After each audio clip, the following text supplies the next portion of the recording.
Hi, everyone. This is Corey. And Torben. We're here at the Delphian School. We're going to be doing another math word problems seminar today. We did one of these 2 days ago, and I think it was a lot of fun. Everyone that was there that day was doing a really good job solving these problems. So today we're going to go over the strategy again that we were using on Wednesday to solve math word problems. And we have some new word problems for you today. Well, rather, I have some word problems that I'm going to give Torben to solve because he's really good at math, and we're going to see if he can solve all of those. I think he was like 6 for 6, so he's doing pretty good so far. All right, let's see who's here today. All right, so I see Chennai. Again, I hope I'm saying that right. Please correct me if I'm not in the Q&A box. Gayatri is here, Hartley, Isabella, Isaiah, Isha, Luca, Olivia, Sravia, Time, Varchazva, William, a few other attendees. We have one attendee, it just has 2 letters. I know you said your name earlier, but if you say your name again in the Q&A box, then we'll see what your full name is. All right. So welcome back, everybody. Anjali's here. Hi, Anjali. Hi, everyone. Which one is Corey? I'm Corey. And this is Torben. All right. Vanch. All right. Or Vanch. Hi. So we're glad you guys are here. Okay, good. So what we're going to go over first is the steps that we were talking about on Wednesday to solve a word problem. So here are those steps. The first step, the first thing you need to ask yourself when you're solving a math word problem is, what is the question? And this is important because, again, a math word problem is usually a whole paragraph of a mixture of English words and numbers. And you can sometimes feel a little bit lost when solving one until you ask yourself, so what is the question that this word problem is actually asking me? What do they want to know? Yeah. The next step is eliminate unnecessary information. This is sort of the filler text that sort of sets up a situation of what's going on in the word problem. And sometimes we can ignore some of that while solving the problem. In real life, this stuff is really important, and math is for real life, of course, because word problems are the most similar thing to the actual situations you run into when you're out there in the world and you're at the store and you're trying to figure out which of 2 things is a better deal. The extra filler information in a word problem, that's the stuff that really makes it real life. But when you're in the middle of solving it, it's okay to eliminate some of that information as not important while you're doing the math. Exactly. Because the next step is you have to decide which math tool to use. There may be more than one. So this is where when you're solving, when you start looking at the problem, you've asked yourself, what question is this problem asking? You've tried to eliminate any extra information. This is where you actually look at it and you say, is this an addition problem? Is this a multiplication problem? Sometimes it might be a bit confusing at first because you're going to need to add and then multiply. Or you're going to need to divide something and then multiply. So it can be a combination of tools. Yeah. Next up, show your work as you solve the problem, and don't forget to write the units. You have to keep track of what you're doing by showing all your work. It's a really good habit to get into. As you get higher and higher and higher in math and you're solving algebra problems and trigonometry and geometry and all the way up to calculus, you really have to get good right now at showing your work so you don't get confused and you don't lose track of what you're doing. Like you can probably multiply something by 2 in your head, but write it anyways, because the number of times I have to help somebody in our school and it's some little thing that they did in their head and never wrote down. And then it's like, how did you get from 4 to 8? No. It's like getting lost in the woods. Exactly. And don't forget to write the units because word problems are all about the unit. And of course, the unit means what kind of thing are we talking about? Are we adding up pounds of salt? Are we counting the number of cats in a room? Sometimes you get to the end of the problem and you forget, what are we even counting? Like, what are we working with? So keep track of the units as you go. And lastly, once you've solved the problem, make sure that you check your work. This can be like fully going through the problem again. This could mean, you know, you added up a bunch of things and you add them all up again. Sometimes if you did a subtraction problem, the result, you can add it back to what you subtracted by and get the original number.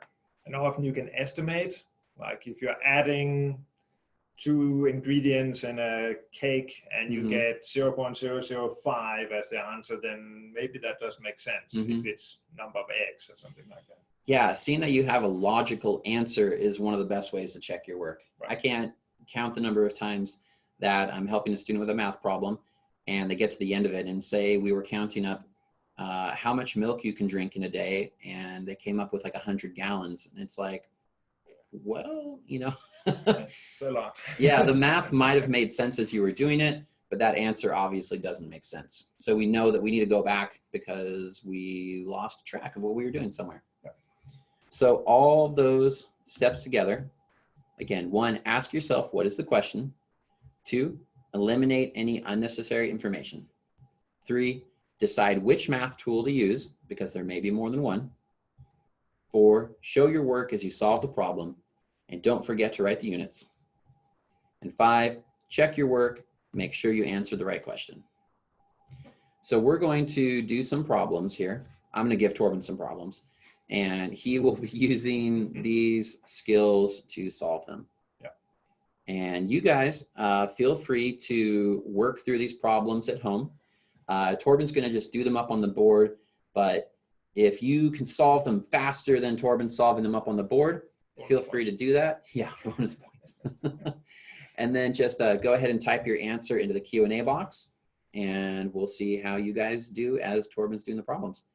After he goes through several, we're going to give you several problems to do at home, and he's not going to go through them right away. We're just going to leave it up on the screen so that you can try to solve them by yourself. And we'll see how we do today. Indeed. All right.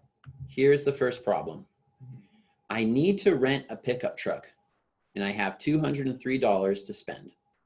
How many days can I afford to rent the truck if I have to pay $29 per day? All right. So let's see what information we have here. We have $203. All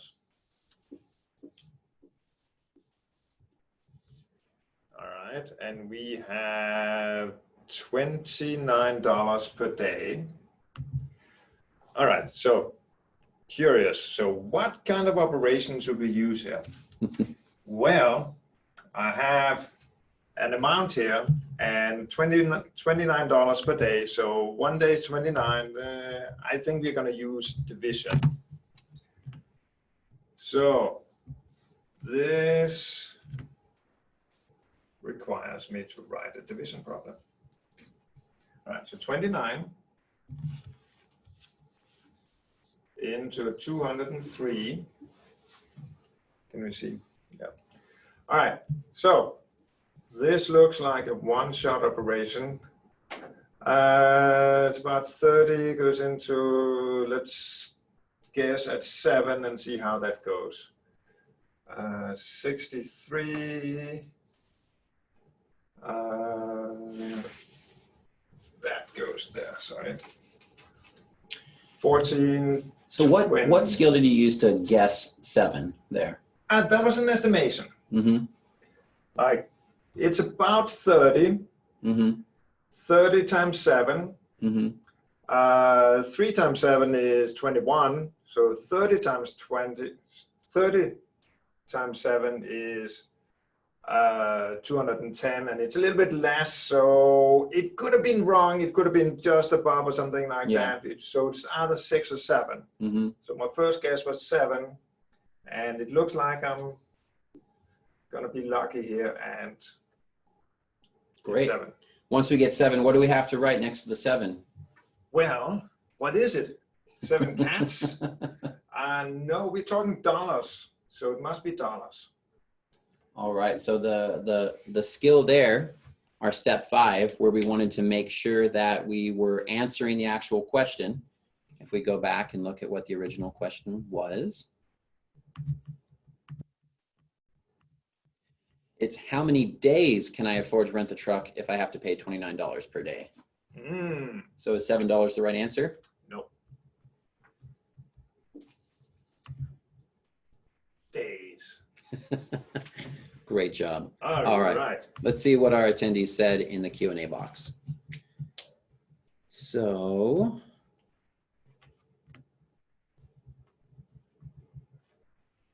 all right. So VS is Vanch. All right, great. So Srav is here. Oh, he says hi also. All right, so Vanch says 7 days. That's correct. Good job. Also 1 week. Yes, that's also right. Gayatri said in here that this would be a division problem. That's absolutely correct. Lucas says 7, and that's correct. But remember, we always have to say the unit there. Just like Torben said at first, he had a 7, but he didn't have any unit next to it. It's really important that you say 7 days. Yeah, and you might have to go back to look at the question again. I was sitting here going dollars and dollars and dollars, so it must be dollars. Then when you look at the question again, it's like, oh yeah, we're talking days. Right.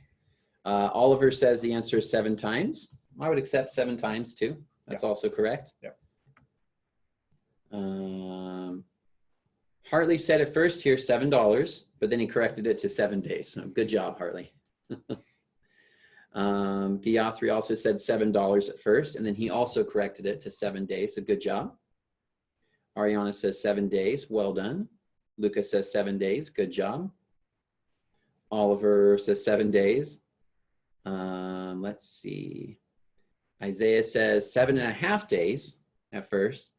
So you might want to go back and check again, just to see that 29 does go into 203 7 times. Something might have happened in the subtraction there if we got more than 7. Yeah. But overall, good job. And somebody had a question a little bit earlier about what are units, and I just want to say the units is what kind of number, what kind of thing it is we're talking about. So here the unit is dollars, and it tells us that the 203 is dollars. Right. And the 7 is days, so the unit is days. Yeah. Yeah, that's just our term for, it's just our overall math term for the thing that we're counting, or the thing that we're talking about. Yeah. All right, let's go down here and see what other answers we got.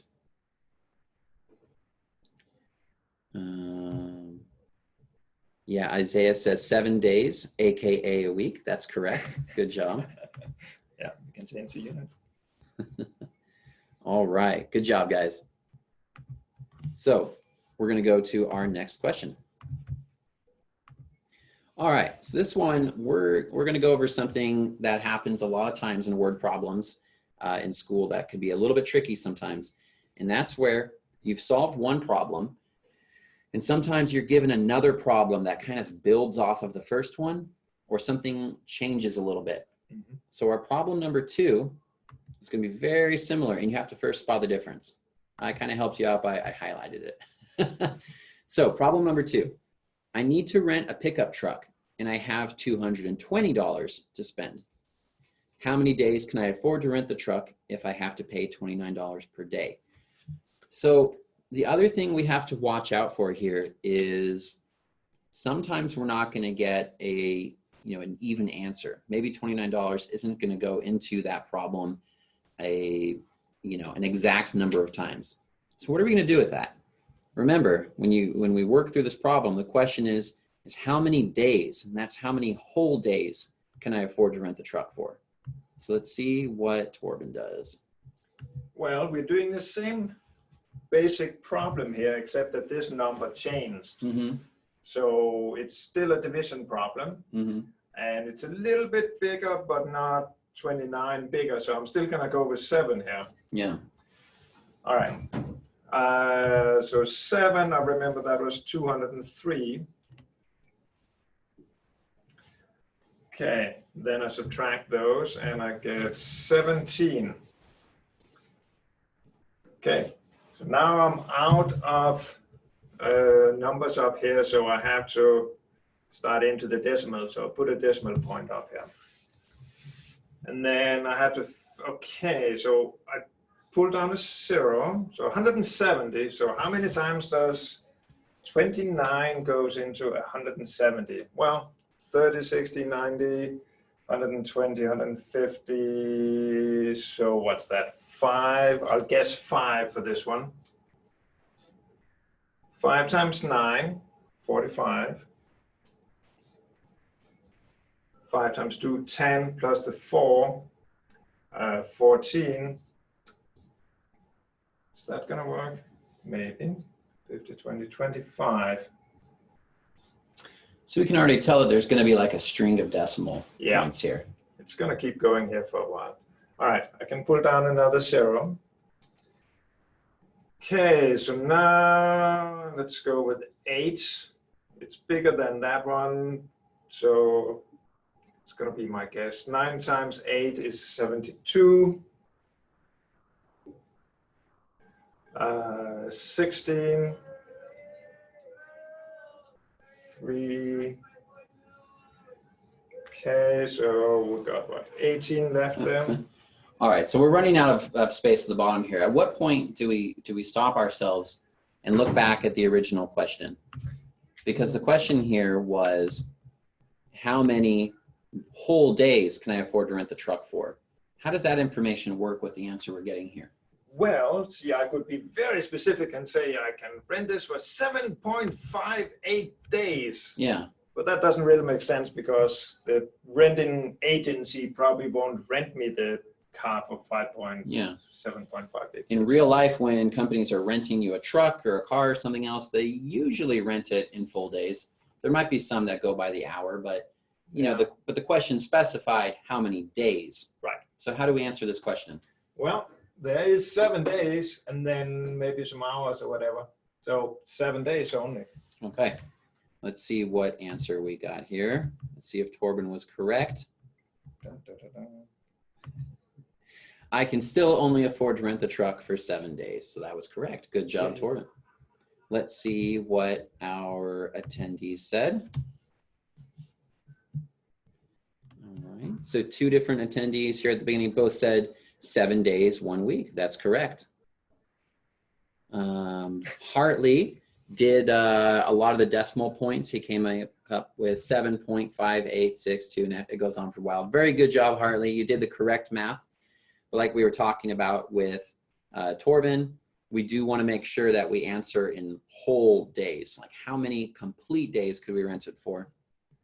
So we'd have to round down in that case to 7. Yeah, and that's another thing that we often see when students turn in answers, that they will give many more decimal points than really are justified by the kind of question that it is. Yeah. So often it's a good idea to look at, well, what was it that was asked and does it match that? Yeah, because math is for use in real life, and we want to see what kind of real life answer do we need. Yeah. All right, so Oliver said 7 days. Good job. Another attendee here, looks like they rounded up to 8 days. I could kind of understand because 7.58, normally if you're rounding that to a whole number of days, it would make sense to round it up to 8. Yeah, I'm just not sure the renting agency would agree to that. Yeah, if you only have enough money for a half day, they're probably not going to throw in a whole extra day for free. They probably round down to, they're like, you can afford 7 days. That's right. But your answer, if we are rounding up in the normal fashion to the closest whole number, that would be correct. Yeah. Several more attendees here say 7 days or 1 week. So good job. Looks like Isha said 1 week. Isaiah said 7 days. Hartley said 7 days. William said 7 days. Saravia said 1 week. And Gayatri said 7 days. So good job, guys. Very well done. Cool. All right, let's move on to our next problem.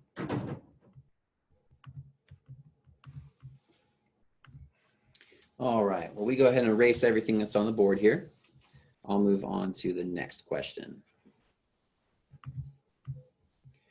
All right, problem number 3.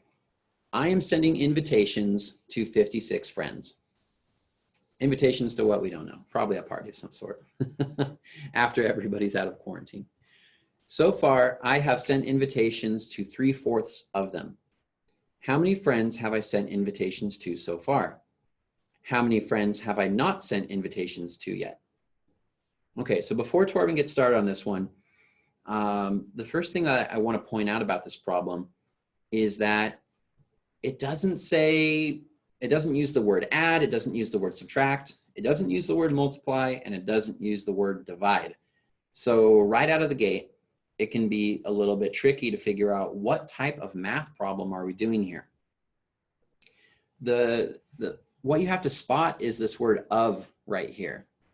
When you have a fraction of something, that's actually a multiplication problem.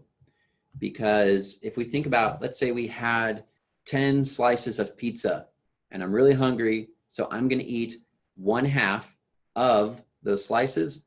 How much is half of 10? 5. Yeah. And 1/2 times 10 is 5. There's actually a lot of these key words that get thrown into word problems.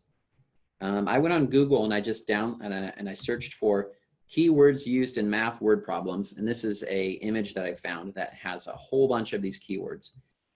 You can go to this website right here, and you could look for this yourself if you wanted to, or you can just Google keywords used in math word problems, and there's a lot of these images online. A lot of people have made these lists. And we're not going to go over all these right now. I just want you to know that this is available. When you're solving word problems on your own in the future, if it's a little bit tricky and you're not really sure what type of word problem you're solving, my students have found that this is very useful. You can look at a list like this, and where is the word of? Oh, the word of is right here in the multiplication list. Aha. Yeah, that tells me if I'm looking for half of something, that's definitely a multiplication problem. So feel free on your own time to find a list like this.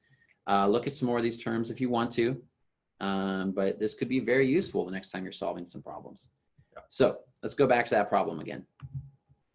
I am sending invitations to 56 friends. So far, I have sent invitations to 3/4 of them. Okay, so it must be multiplication because there's an up. So I have 56 friends and I have to multiply. So I'm going to make the 56 into a fraction so I can multiply it proper here. Okay, now I have a couple of choices here. We know when we multiply fractions, we multiply the numerator and we multiply the denominator. I could go ahead and do that. Just to make sure everyone knows what those words are, what is the numerator and what is the denominator? Numerator is the one that numerate how many of something I have, or counts how many I have. Denominator is the one under the line, and that's the one that tells what kind it is. Or here we have 3/4, so the kind we have is 4th, and we have 3 of them. Yeah. So the 3 counts them, and the 4 tells what it is we're dealing with. Okay. All right. And I would say, by the way, we're going to be having next week, another math teacher here at Delphi is going to be doing a whole class that deals with adding fractions. And then we're going to have another class that deals with multiplying fractions. So if you're totally good on this, great. If you feel like when this is done, if you want a little bit more practice on this subject, look for those classes and sign up for them. And you'll get a lot more practice on multiplying, dividing, adding, and subtracting fractions. But I'll let Torben keep on going. All right, so we have 3 times 56, and I have 4 times 1. And we can use the dot or we can use the x. Let's just keep using the x here for multiplying. Okay, now again, I have a couple of choices here. I can do the big multiplication or I can try to cancel out.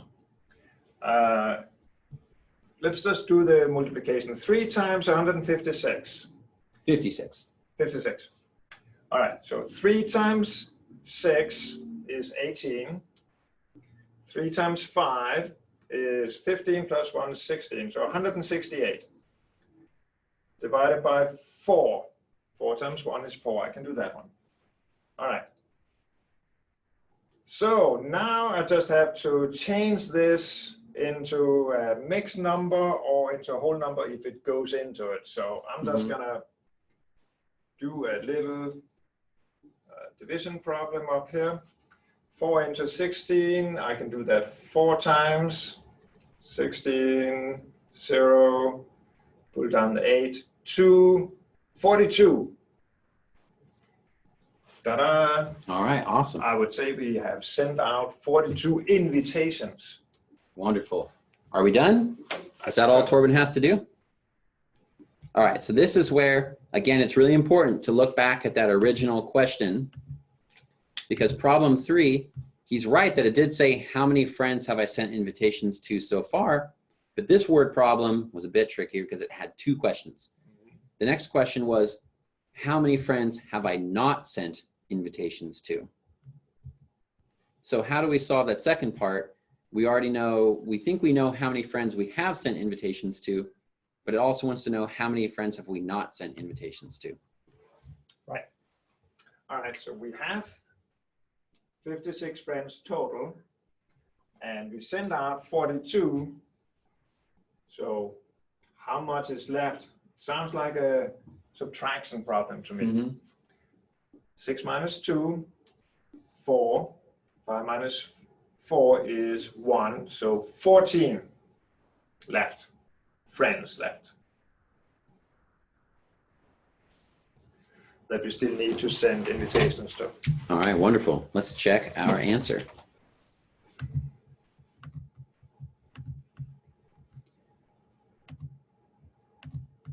Invitations were sent to 42 friends, check. Invitations were not sent yet to 14 friends, double check. All right, great job. Let's see what our attendee said. All right, so this attendee said 42 friends and 14 friends were not sent to. Great job. Vanch says 42 were sent, 42 not sent. I think that was probably a typo, because if we sent out 42 of them and we also didn't send 42, that's where I'm betting that this attendee probably did the right math, but when they typed that in, I'm guessing that if they went back and looked at it, they're like, oh, that's not what I meant. Yeah. But you can get really tripped up when you're doing word problems. If you've done a whole bunch of math, in your head it's all going the right way, and you write down your answer, just take that extra moment to go back, check what you wrote, and ask yourself what the question was, because 42 were sent out, 14 were not. Those 2 numbers, we can also check our work by adding them up. If we add 42 back to 14, we go 56. Oh yeah, there were 56 friends, checks out. If we add 42 to 42, we go, oh wait, that's 84. That's way more than 56. A bit much. I made a mistake somewhere. Yeah. All right, Hartley says he has sent 42 and still has to send 14. Good job. Sravia said 42 of them got invites and 14 of them didn't. Very good job. Time said 42 friends. So good job. You did the first part correct. We would just need the second part added on there of how many were not sent. I'm sure you're doing that one next. Ariana also got the first part, 42 invitations sent out. Another attendee here says, I have sent invitations to 42 friends and not to 12. So that answer is very close to the right one. But again, when we check our work and if we add those 2 numbers back together again, we'll see that that comes out a little bit short. 42 plus 12 would be 54. It's a little bit short of the original 56. Checking your work will save you so many times when you are solving these word problems. All right. Oliver also got the first part of sending to 42 friends. Let's see, Vanch said,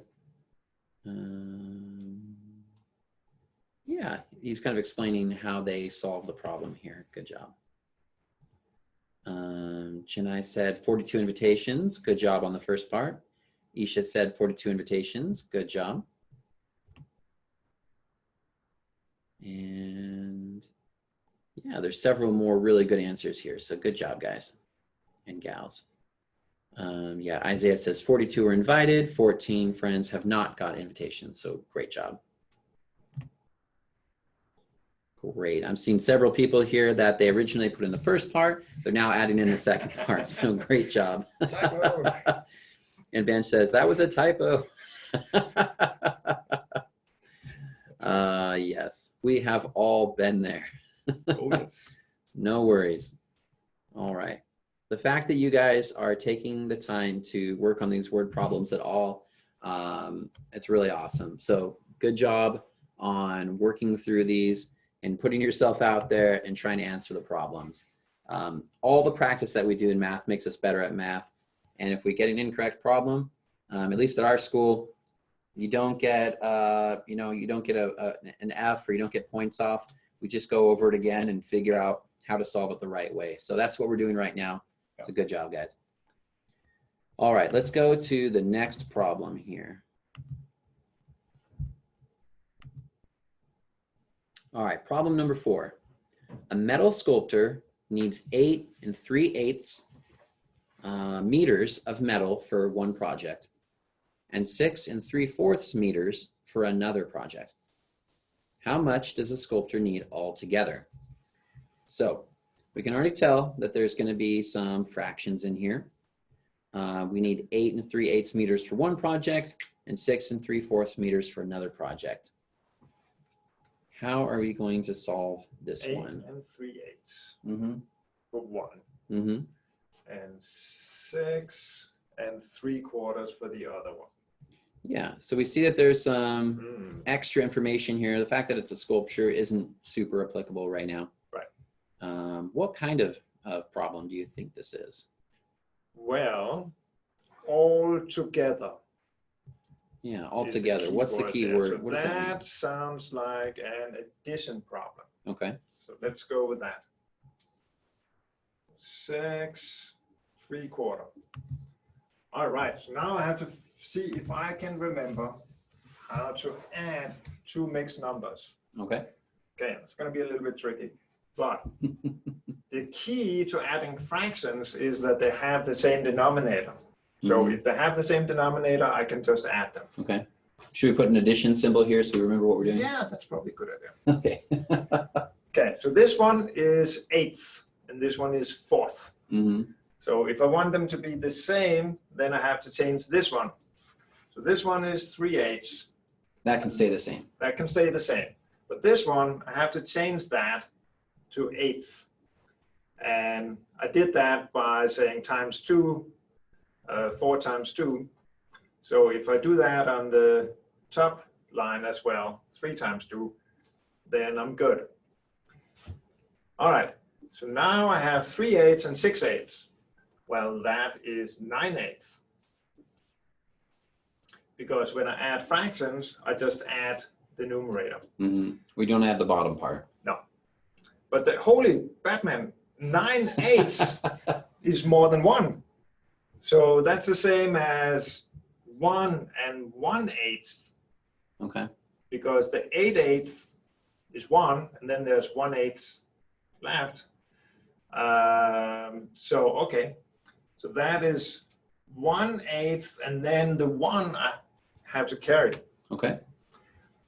All right. 9, 10, 15. That's just normal addition.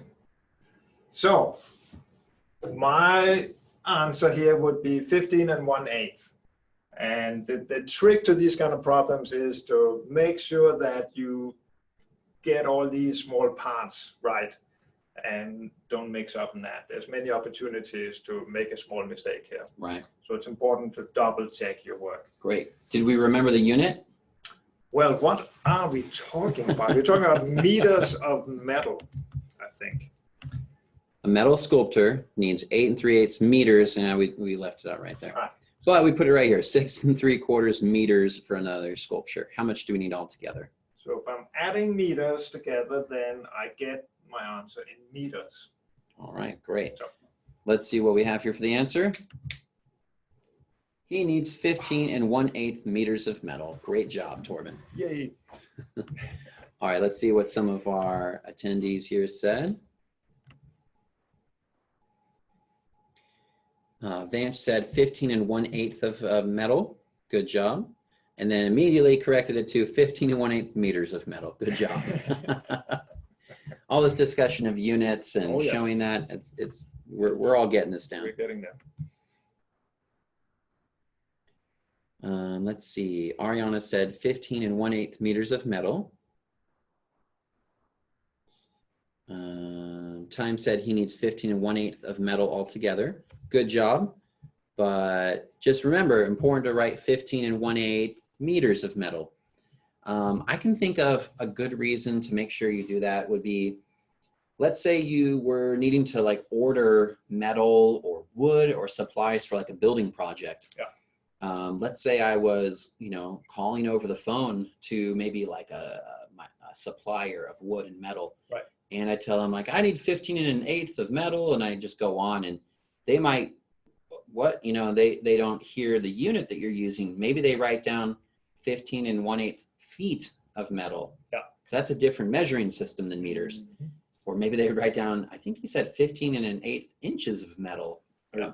Or, you could end up getting the totally wrong amount of something because we didn't include the unit. Right.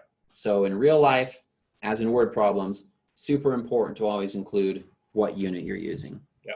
It's a little bit embarrassing if you show up to the sculpture with 15 1/8 inches of metal and everybody else has like 15 meters of metal and you're like, oh, okay. Oh, oops. We're doing something different today.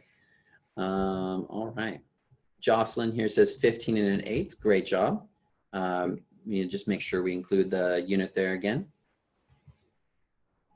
Oliver says 15 1/8 meters of metal. Very good job. Hartley says 15 1/8, but I forgot what the unit was. No problem. If you were really solving these, you'd have, we go to the problem and we go away from it on the screen. If you had it right in front of you, I'm sure you would remember the meter there. Yeah. All right. Great. So several more attendees here say 15 1/8 meters of metal. Time here said that. Good job. Isaiah says 15 1/8 meters. Very good job. All right. Very good job, guys. Good. And gals. So good. We're going to move on now to a problem that we're going to give you to do. Let's make this one an at-home problem. Yeah. We only have we have about 7 minutes left today. So let's make this the first at-home problem. Torben will solve this one in a few minutes, but we want to give you a little bit of time to try to solve this one all on your own before Torben takes a crack at it. So I entered a contest to see how far I could run in 1 hour. I ran 6.5 miles. 2 days later, I tried again, and this time I ran 6 1/3 miles. What was my average distance for the 2 days? Okay, so just a few hints here. The first thing that we're looking for, of course, is what is the question? There's a lot of information at first, but the actual question was, what is my average distance for the 2 days? And an average there, of course, is when you add up a group of things and you divide by the number of things you have to find the average amount. So then we're looking to see what kind of extra information we can maybe eliminate. The fact that it's a contest, not super important. The fact that it says that you ran for 1 hour, is that important? Is the fact that you 2 days later tried again? You'll notice that there's a few other numbers in here. There's a few other math words. 1, 2. Don't let those trip you up. If they're not important, do not include those in your calculations. All you want to know is what was the average distance you ran for each of the 2 days. So we're just going to give you a minute or two to work on solving that.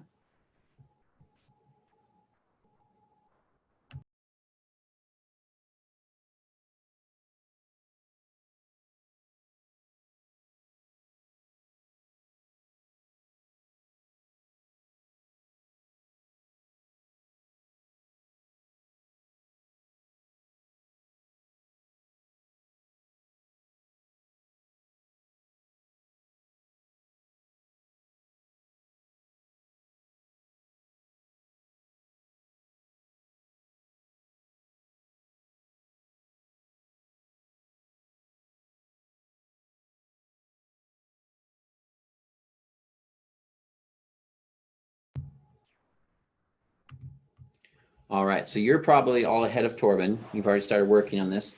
We're going to let him start working on it, and we'll see who can get the answer there before Torben does. So go ahead.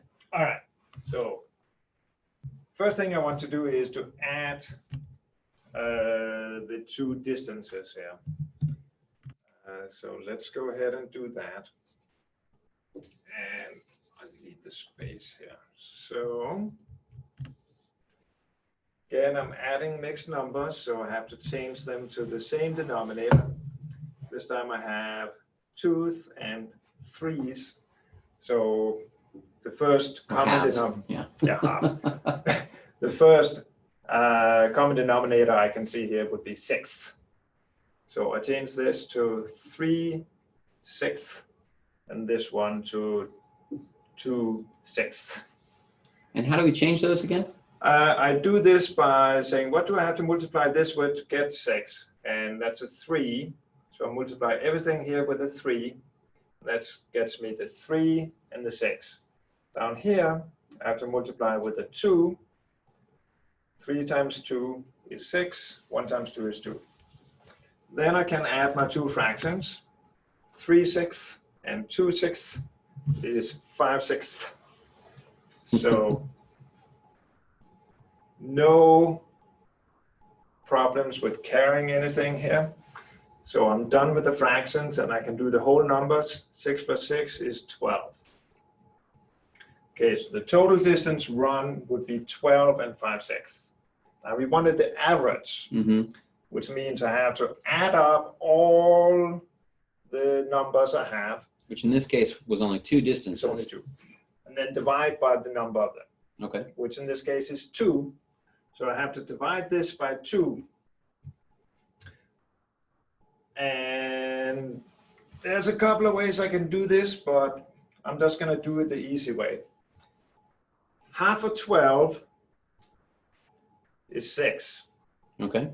Now, what is half of 5/6? Well,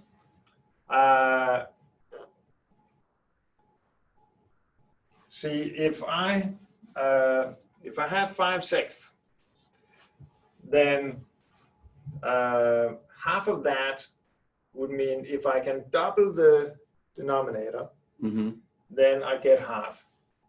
So if I do 5/12, that's half of 5/6. Could you maybe draw us like a pizza or something there so we can see what that would look like? That's a good idea.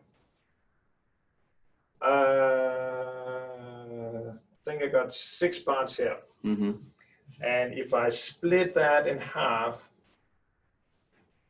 then I get 12 parts. 1, 2, 3, 4, 5, 6, 7, 8, 9, 10, 11, 12.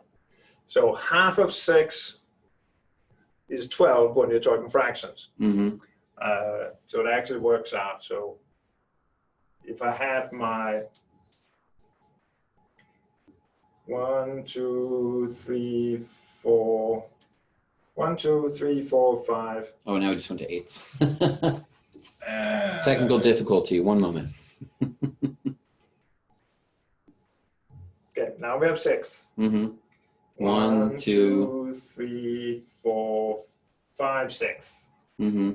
Or here, 5/12. 1, 2, 3, 4, 5. Does that look like half of that? Yeah, roughly. Roughly. Again, I just want to say that this work with fractions, multiplying and dividing fractions, or adding and subtracting fractions, we mixed that into the word problems today.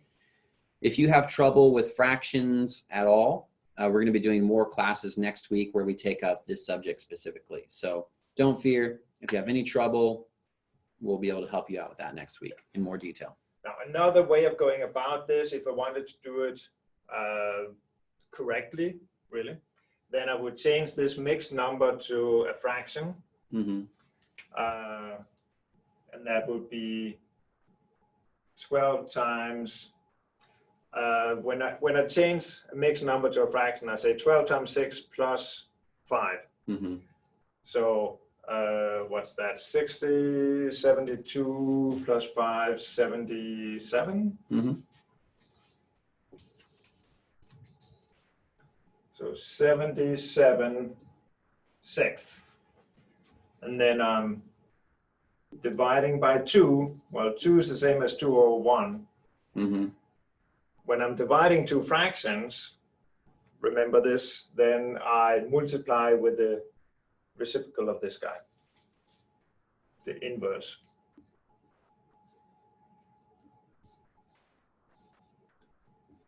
So that would be 77/12. And then I have to see, is 77/12 the same as 6 5/12? Well, how many times does 12 go into 77?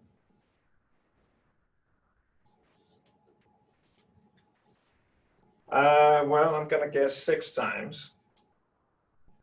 6 times 2 is 12. 6, 7. There's 5 left. The 5 is divided by 12, so I get the same fraction. Okay. And what's the unit here at the end? Let's see. This was miles, so everything was in miles, so my unit will still be in miles. All right, great. Let's see what our answer was here. So I entered a contest to see how far I could run in 1 hour.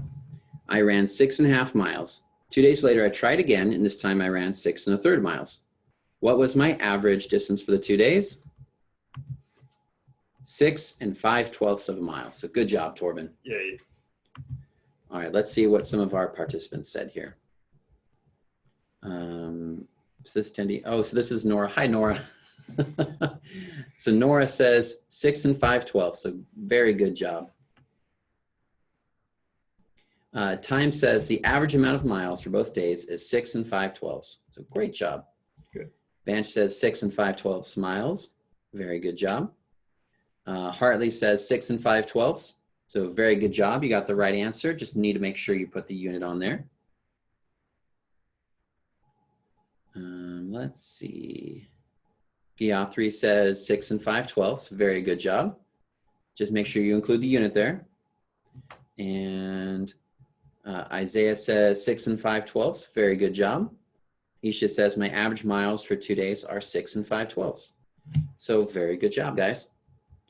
All right, so you all did a great job solving those problems. Very well done. I hope that these word problem tips have been useful to you. Feel free to use those in the future when you're solving word problems at school. Again, if you are ever getting tripped up with what some of the words, some of those keywords mean while solving word problems, go ahead and find one of those sheets online. You can find like posters that list out the keywords and what math operations they go with. And my students have found that very helpful for figuring out word problems. Again, we're going to be having more math classes next week. If fractions give you trouble, sign up for those. They're going to be super useful. Yeah. Also, Torben's going to be running some more math classes at a higher level.